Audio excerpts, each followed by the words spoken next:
మీరు ఈ వీడియోలో చూస్తున్నట్లు పూర్తిగా భిన్నమైన రెండు వేరు జాతులకు చెందిన జీవుల మధ్యన ఏర్పడిన ఈ ఆదర్శ బంధాన్ని చూస్తుంటే మన భారతీయ సంస్కృతిలో ఉన్న ప్రత్యేకత గుర్తొస్తుంది. అదేనండి భిన్నత్వంలో ఏకత్వం, యూనిటీ ఇన్ డైవర్సిటీ. మరి మీకు ఏమనిపిస్తుంది? కామెంట్ బాక్స్లో పోస్ట్ చేయండి. చేపలను తినే కొంగ ఆ చేపనే రక్షించి మానవత్వానికి అసలైన నిర్వచనాన్ని సమాజానికి చెప్పింది.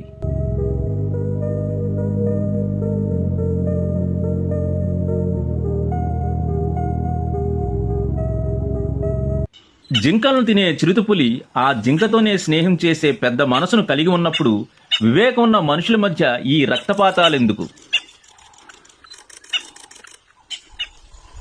స్నేహానికి ఎలాంటి షరతులు, కులం, మతం, జాతి, ప్రాంతం, వయస్సు, లింగభేదం ఉండవని చెప్పడానికి వీటి ముద్దొచ్చే స్నేహం కంటే గొప్ప నిదర్శనమేముంది?